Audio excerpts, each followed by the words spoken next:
il est temps à présent de changer de catégorie, de partir sur bouger les mobilités. Alors là, c'est vrai que ça récompense un projet qui vise à satisfaire la liberté de déplacement tout en diminuant l'impact environnemental. Et c'est un sujet vraiment très, très sociétal. Et pour vous envisager les nominés, mais également d'avoir le lauréat de cette catégorie, eh bien, je vous demande d'accueillir Simon Marteneau de Keolis.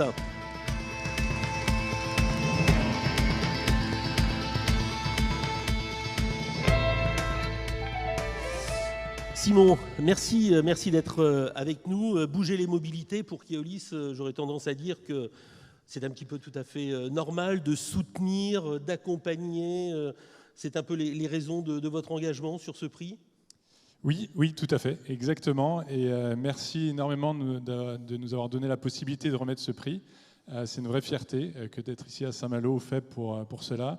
Oui, c'est un peu assez naturel en tout cas en tant que leader, on va dire, des mobilités partagées. Pour nous, c'était important.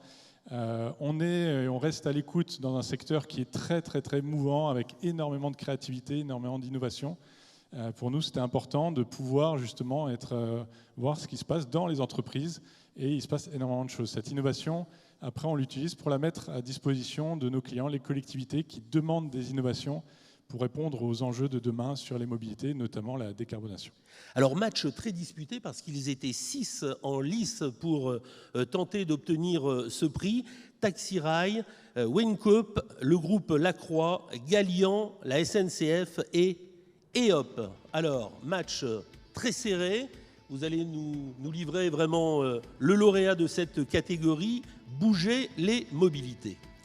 Et c'est Gallian, du coup, qui a gagné.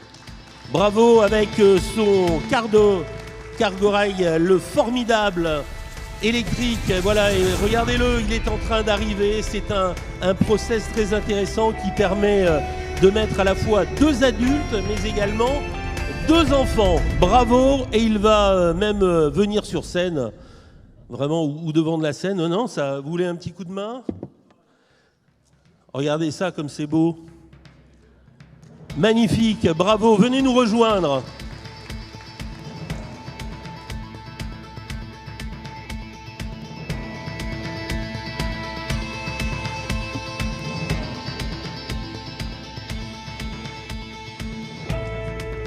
Et j'en profite pour voir Maurice Bourrigaud, qui était directeur général de la BPGO, qui nous avait fait circuler durant la route du Rhum sur ce magnifique vélo. C'était vraiment visionnaire et on est très très content pour vous vraiment de voir que ce projet qui vous a demandé beaucoup de travail aussi, et puis c'est toujours difficile de monter un projet, il faut y croire. Vous avez cru à ce vélo.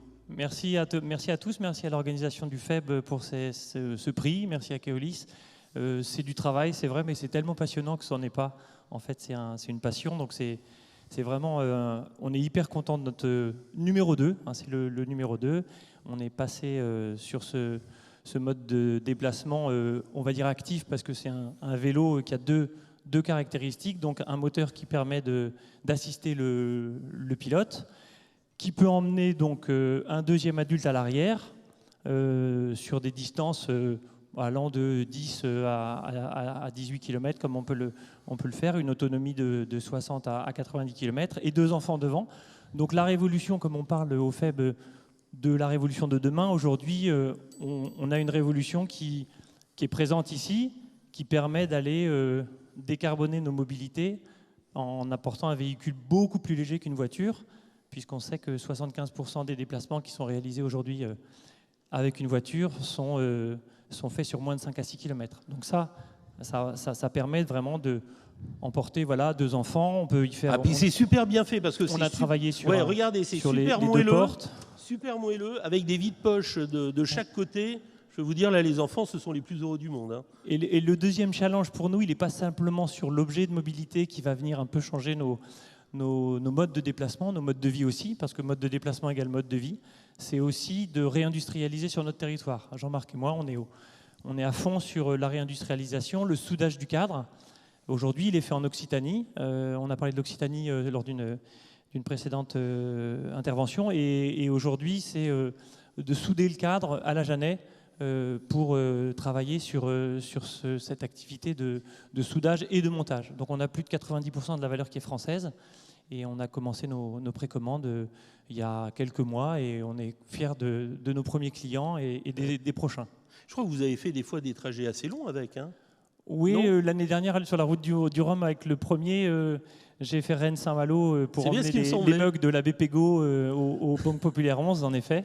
C'était une super. Et puis arrivé là-bas, Maurice me dit sur les quais. Enfin non, c'est même pas Maurice, c'est Maurice Bourrigaud, ex-président directeur général de BPGO, qui est là.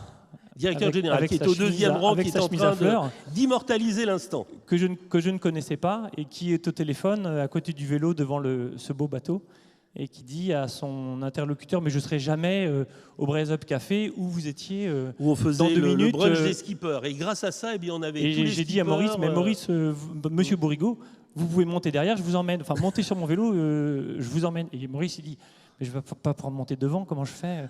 Non, montez derrière. Et il a été à son rendez-vous à l'heure pour votre interview. Bravo, je crois qu'on peut vraiment vous applaudir très très fort.